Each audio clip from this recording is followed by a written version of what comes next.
Bonjour à tous, moi je m'appelle Jeanne, j'ai 24 ans et je suis arrivée à l'Université de Poitiers en master il y a 2 ans pour intégrer le master 2 communication des organisations à l'IAE de Poitiers.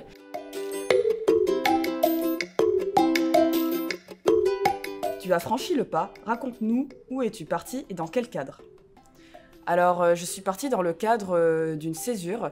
J'ai d'abord effectué un voyage en train de 2 mois avec le Pass Interrail où j'ai eu l'occasion de visiter 14 pays européens en comptant la France. Et suite à ça, j'ai réalisé 2 projets Erasmus+, sur des courtes périodes à Tallinn en Estonie et à Cagliari en Italie. Comment as-tu préparé ton projet entre le Tour d'Europe en train et les expériences Erasmus+? Alors, il faut savoir que c'est un voyage que j'ai préparé en amont, dans le sens où lorsque l'on postule pour une année de césure, on doit préparer tout un dossier. Donc j'avais fait tout un tracé et c'est quelque chose que j'ai vraiment organisé en amont, qui m'a pris du temps, où j'ai pris plaisir, vraiment. Et après, pour tout ce qui était projet Erasmus+, ça s'est fait un petit peu par hasard, où j'ai découvert ces opportunités, notamment sur les réseaux sociaux, et j'ai postulé. As-tu une anecdote ou un souvenir inoubliable à partager de ton voyage en train? Alors, il y a un moment qui m'a beaucoup marqué, c'est quand j'ai pris le train de nuit entre Stockholm et Abisko, donc jusqu'au nord de la Suède, au-delà du cercle polaire. Et dans mon wagon, je me suis retrouvée avec 5 Françaises, des copines de 60 ans, hyper dynamiques, avec qui j'ai super bien sympathisé. Vraiment, on a parlé de plein de choses, de féminisme, de lutte écologique, et vraiment, il n'y avait plus de barrière d'âge. Et il y a une de ces Françaises qui vivait en Allemagne, qui vit toujours d'ailleurs, à Nuremberg, et elle m'a proposé de m'héberger si j'étais de passage. Et donc j'ai décidé de lui rendre visite pendant mon voyage. Peux-tu nous raconter l'histoire de cette photo? Alors cette photo justement, elle représente moi, perché sur une plateforme avec une vue imprenable sur la vallée d'Interlaken en Suisse. Et je crois que c'était le moment où j'étais la plus heureuse, vraiment, d'avoir gravi ce sommet, d'être arrivée au bout. Et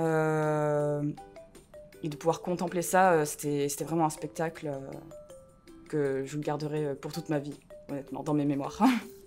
Quelles différences culturelles t'ont le plus étonné pendant ta mobilité? Alors il y a 2 différences culturelles majeures qui m'ont le plus étonnée. Tout d'abord, c'était en Allemagne et au Danemark, où les gens dans la rue se baladent avec des bières à la main, naturellement, aussi bien des jeunes que des personnes âgées, peu importe. C'est quelque chose qui est naturel, alors que nous, ça en France, c'est quelque chose qui pourrait un peu plus nous choquer. Et le deuxième point qui m'a vraiment marqué, c'est... Alors j'ai eu la chance de rencontrer des femmes du monde, du Kazakhstan, d'Azerbaïdjan, où on a beaucoup échangé sur le fait d'être une femme en France ou dans ces pays. Et il y avait à la fois de vraies disparités sur notre condition, mais également beaucoup de similarités, et je trouvais ça quand même assez intéressant du point de vue de nos 2 cultures complètement différentes. Raconte-nous tes séjours à Tallinn et Cagliari. Qu'est-ce que tu as fait sur place? Ce que l'on faisait, on organisait avec nos teams par différents pays différentes activités autour d'un thème. À Tallinn notamment, c'était naviguer les espaces digitaux. On a également eu des activités un peu plus culturelles sur la découverte de nos différents pays, et j'ai d'ailleurs eu l'occasion d'animer mon premier atelier en anglais toute seule, donc ça a la fois un petit peu stressant et en même temps ça s'est très bien passé, ça a été bien reçu. Et à Cagliari, de même, là on était plus sur de l'entrepreneuriat social, et voilà, c'était du partage, des soirées, des bons moments, des plages au soleil vu que c'était en août, et des belles amitiés créées. Quelle ville ou quel pays t'a le plus marqué et pourquoi?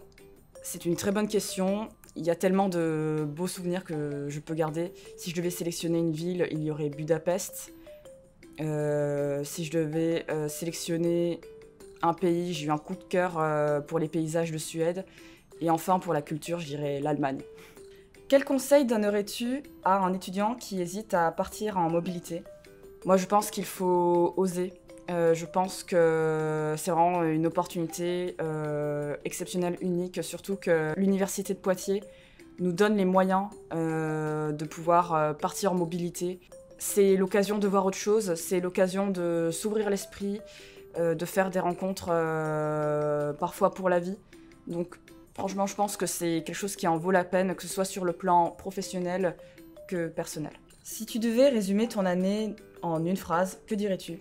Je dirais que c'est une année riche en aventures, en rencontres, une année intense et inoubliable.